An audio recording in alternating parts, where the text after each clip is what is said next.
Hello, welcome back to Stage 2 at Sustainability Live London 2024. And a big hello to the people watching online around the world as well. Great to see you, as it were. Just a couple of reminders. We're here in association with Sustainability Magazine and Schneider Electric and HH Global, our headline sponsors. Just to remind you that there'll be plenty of time for questions, always, we hope, throughout the day. Just pop your hand up if you're in the room. If you're online, the best way to get questions to me directly on stage is by using the app. And if you're microphone shy, you're in the room, you're welcome to use that as well. But look, let's crack on. We've got about an hour now about sustainable travel. There's not a single one of us in this room and online, I'm sure, who this year isn't traveling by something powered by fossil fuels, surely, and maybe airplanes.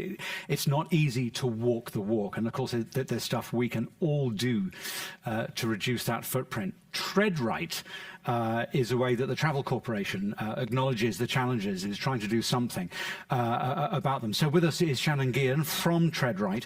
I'm going to leave it to you to describe. Tread Right is a foundation within the Travel Corporation. I'm going to leave it to you to explain what it is, where it sits, and what it does. Because I did such a great job earlier, right? The Travel Corporation is a family of brands you might know. Trafalgar, Kentucky, Red Carnation Hotels. We own the Rubens at the Palace. So we have a considerable footprint. Now, in recognizing that footprint and recognizing our success, our chairman started a not-for-profit foundation that executives from the Travel Corporation oversee. And we use this not-for-profit for a few tasks. We use it to support nature-based solutions to the climate crisis. In addition, we use it as a mechanism to educate travelers, travel trade partners, industry associations on what it means to move towards a more sustainable tourism industry. Can you give us some examples of what you've been able to do to influence partners within the industry? Yeah, that's a range of things. And it depends on the market, as we were talking about earlier. We'll come to that. Yeah, we will. So education's critical. A lot of individuals will identify that they wish to be a more quote-unquote sustainable traveler, yet they are not sure as to what that means and to how to employ the tactics and to how to choose the businesses that they're interested in. So a lot of it is education advocacy. I think you've raised the big issue there in your answer. What is sustainable tourism? Maybe it means different things to different people. You know, there's a lot of definitions, I would argue rhetoric and noise in the marketplace on what it means to be sustainable. You can call it regenerative, transform. I don't care what you call it. It's about impact. At its heart, it is tourism that's built in concert with and for a community that a community benefits from. Sustainable tourism, any tourism, regardless of the use of the word sustainable, should make a place a good place. It's a good place to live already. That's why you want to explore it. It should continue to add value to that community. It's absolutely a journey and a process of evolution with a great deal of work still to be done. Help me out. Paint a picture, if you can, of what sustainable tourism means in a major holiday area. I'm thinking of the UK market here. We were talking beforehand, the fly and flop traveller, which apparently is a big thing for the UK and not necessarily for the rest of the world. We'll get to that. But these mass destinations, what does sustainable travel mean for that type of destination? That's a really great question, and it's one I'm not going to answer eloquently. And it depends on the destination. No two destinations are the same. Look, there's a lot of hotel groups out there. I'll name Iberostar, based out of Mallorca, that do incredible work. And then there's a lot of hotel groups that do no work and do not care. And sometimes you can tell in certain mass markets, certainly when you're talking about hospitality, that is price driven. You know, I'm trying to be the very diplomatic Canadian here, but every market is very different. We were talking earlier about what mass market might mean to this market versus what it would mean to a Canadian versus what it would mean to an American. This is a small market, but when it comes to, I currently live in Girona, which is just outside of Barcelona. And so it's been an education these past 2 years, just trying to get my head around what's happened to Spain in terms of development. So that is a great example of tourism that happened to a place with no policy, no planning, no thought. And it needs to start walking itself back. And it's not, because there's not enough commitment, arguably, and somebody can tell me later they think differently, from the sector who operates in those regions. Moreover, the policy game is very interesting and ineffective. And a lot of it is about what we can get in the media and the marketplace. So it's got to walk itself back. At the moment when you start talking about water conservation and single-use plastics, that is not enough. Those communities need rethinking. It's not tactical. I'm just thinking of the Spanish area. In Mallorca, there's been the most incredible kickback by local people against tourism, chiefly European, UK-based tourism coming into their communities. It's clearly a kickback in terms of the footprint being left on their island, on their lives.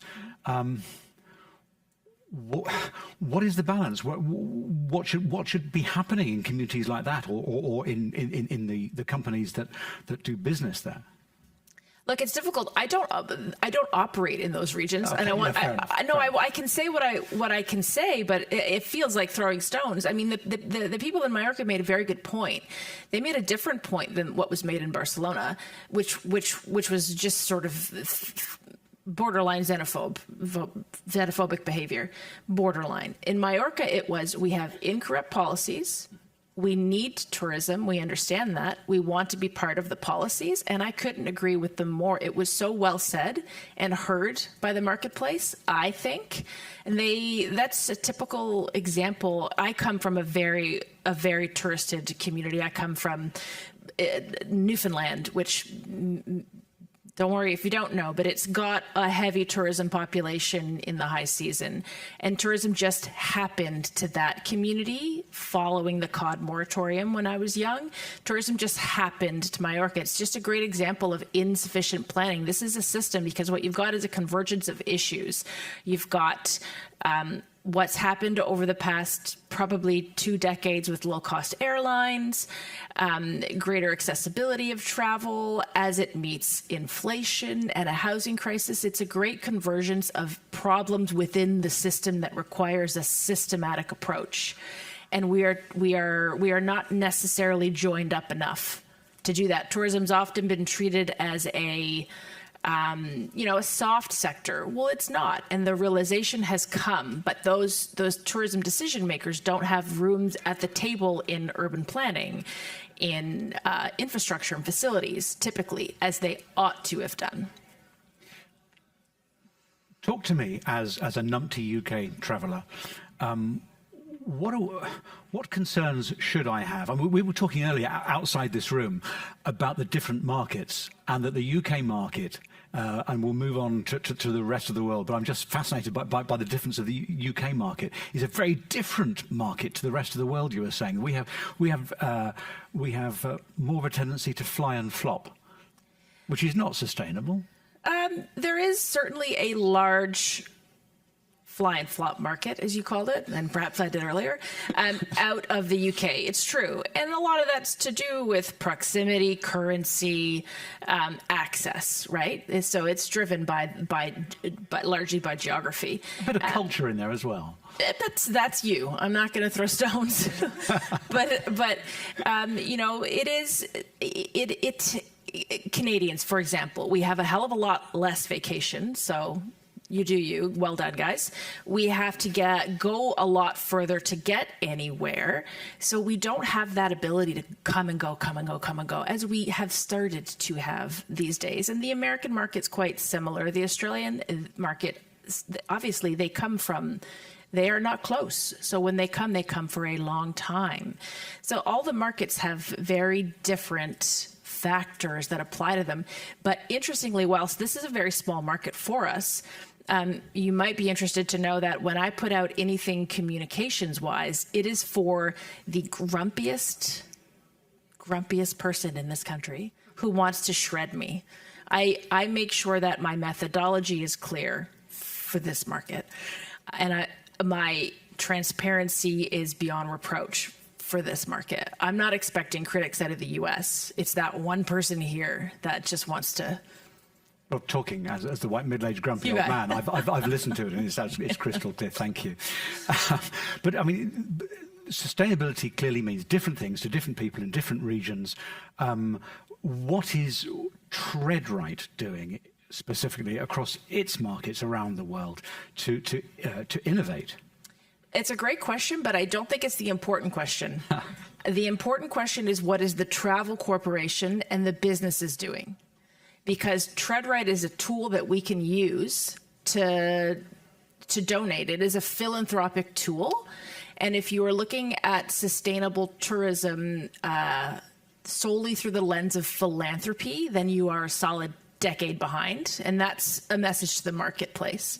So if you are looking at sustainable tourism and the businesses, or again, I really dislike the words sustainable tourism. It suggests it's a point in time.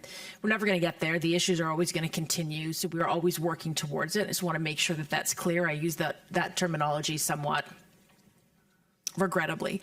And it becomes what you're doing from an impact perspective and transparency. It's not that different from other sectors, do you know? So we have science-based targets in place. We have carbon reduction efforts supported by an industry-first carbon fund. So we've identified how to decarbonize our operations 1, 2, and 3.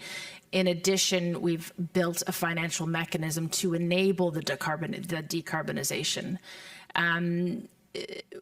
We have just rolled out a net zero roadmap for the actual planning of our quote unquote product, our tours and experiences, and are working on a long-term vision.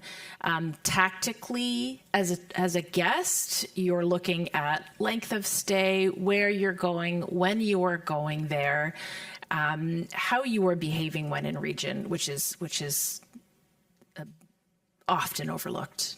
Manners, just, people forget their manners when they leave home. It's shocking. No, I've seen them. You've seen them. So is sustainability about you, or the industry, trying to change the offer to more sustainable, better options? Because if it is, it's about giving the market what it wants. And forgive me, from my little perspective here in the UK, the market, I would argue, doesn't necessarily always look for sustainable travel. No, there's no demand. There's virtue signaling. So there is Booking.com puts out research every year, and they will always say tourists want sustainable tourism. Well, that's great, fine. Everybody's going to say they want to do the right thing. So I don't really care about those statistics. We don't, and very few. You find me an operator who has actual purchasing decisions and research correlated to sustainable options. I don't have that. I can tell you that we're not engaged in this because it's a demand-driven need. We're engaged in this for resiliency purposes, for sectoral resiliency and any lack thereof. There's a lot of risks in the tourism industry that are often overlooked. Overcrowding, anti-tourism behavior, rightly so. I'm not saying anybody is wrong. Climate change, obviously, the elephant in the room. So understanding the way in which it's affecting the business now and will be affecting the business, it's business resiliency. That's an easy way to talk to C-suite, and it's also something I believe in. I'm going to call for questions in just a sec, so I'll look for hands in just a moment. But just building on that, is it about shifting the offer, so or simply trying to decarbonise flying, if you can possibly do that? It has to be about shifting the model, not the offer. The offer comes second. The Costa Brava being littered with hotels drives the offer. So you have to shift the entire model. And then, of course, that does include decarbonization. That does include greater community involvement. That does include greater representation within our sector. It includes a great deal of things. But again, it is a shifting of the model that's necessary. That's nirvana. I must take questions. I've thought of half a dozen more. We have a microphone. There's a person right at the front. Julian. Thank you. Hi, so I work for a luxury hotel company, and I think where we're having a challenge is how do we want to educate our guests? Because there's a very fine balance between providing the sustainable option and meeting the demands of your top 1%, your uber luxury, where they say, yes, we want to do the right thing, but don't mess with our shower pressure, don't mess with our air conditioning. We still want these items on the menu. We still want our champagne and our imported wines. How do we educate the guests of this is why we're doing this? It's really tough because you know and I know that when people pay good money for their vacation, they don't want to hear about doom and gloom. And I can appreciate that. So what's worked for us, and I don't know if it will work for you, is, some of the things they just don't need to know about, number one. Like, are they really going to notice the more efficient shower heads? Right? Are they going to notice a reduction of plastic, which in 2024 is a luxury move, in my opinion, and that's something that we've employed. So a lot of the things, the tactics, certainly from a hotel perspective, I believe you can do without having to market them, and I think that that's okay. The other thing is we do talk a lot about the way in which it benefits the end user. So the way in which it adds to the experience. And that's been a way to shift the narrative. So we're not educating them on what's wrong in the world and what they need to do, but we are educating them on what we're doing and how this is wonderful. And it has been pretty effective. One great hotel that we own Kidra in Botswana, and it is run about, I'm going to get this number wrong. Someone will tell me I'm wrong later. It's between 80 and 90% run on our Tesla solar wall. And it's become something that guests want to understand, and they want to go, and they want to experience, and they want to explore.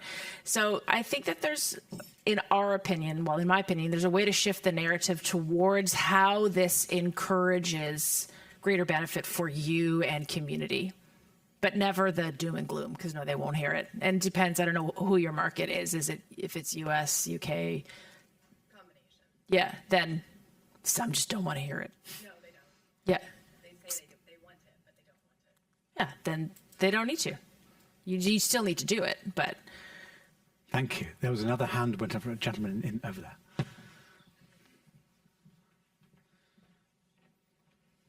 Craig Stevenson, John Wiley and Sons. You mentioned before about Canada having its proximity, being such a large geographic area coming from Australia. It's the same thing, but knowing that it's about a third cheaper to fly from, say, somewhere Sydney or Brisbane to Bali or Bangkok or Fiji than it is to travel internally, how much pressure and success do you think that the travel industry as a whole would have in asking a national airline, be it either in Australia or New Zealand or somewhere, or Air Canada, somewhere there's like a large geographic area, how much pressure and then success do you think the travel industry as a whole would have in getting a national airline to adjust their pricing structure to encourage more domestic and local travel and therefore reduce their CO2 emissions? None right now. Right. Regrettably. Yes, it's a difficult business to run. I mean, has anyone got a love affair with airlines here? Probably not, for their service or ability to, exactly, no. Yeah, the airline sector is in a difficult place, certainly, and I think it's a future risk for the industry because I don't see, what they're going to do. They're going to raise prices. It's just it is what it is to address the challenges. So, yeah, it's not where I hold my hope. Sorry. Any more questions before I can get back to my agenda? Well, it's your agenda, for goodness sake. How have customers globally influenced what the industry is doing? I mean, we heard there actually it's really difficult to change people's mindsets. They want that shower head, they want that champagne in the chilled bucket, they'll have it. But have customers, including the numpty UK grumpy tourist, been able to influence the way... I didn't call him that. No. Definitely. It was part of a conversation earlier, and I put my hand up to that. But I mean, how have people on the ground influenced the industry for the better? How have destinations influenced, do you mean? How have holidaymakers and vacation takers?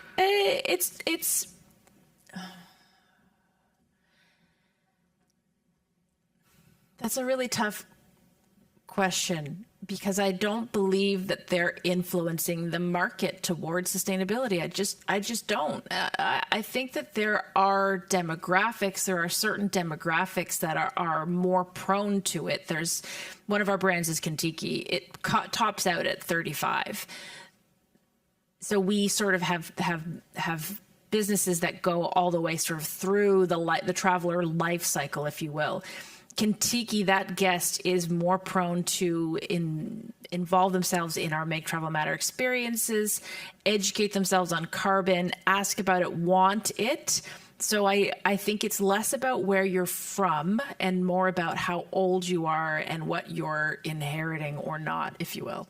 Well, that answer is fascinating because it speaks to what the questioner asked earlier. Because if the consumer doesn't want to change their ways, then the industry is not going to change its way, is it? Or should it, and can it, and how should it do it? Oh, where's the tome?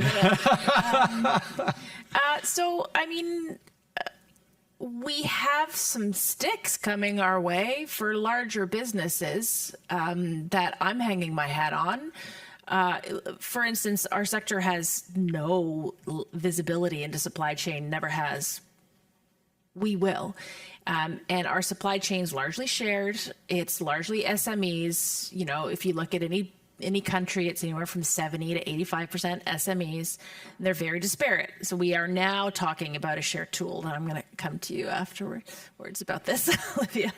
A shared tool that we can build to get insight into the travel sector that can be then used as a benchmarking tool and a way to encourage. Look, the change is not going to come from the marketplace. It's going to come from this sector as a result of the need to be resilient. I firmly believe that. Yeah. Yeah. It's sad truth. Well, we are right on the edge of our time slot, and if there are no further questions, what we can do is segue beautifully from one aspect. And you asked that question right at the last minute mark? Yeah. I was going to give you 30 seconds to solve all of the world's problems. Well done. Yeah. It's the privilege of being in the questioner's seat and not in the interviewer's seat. Shannon Guihan from the Travel Corporation, brilliant. Thank you very much indeed. Thank you. And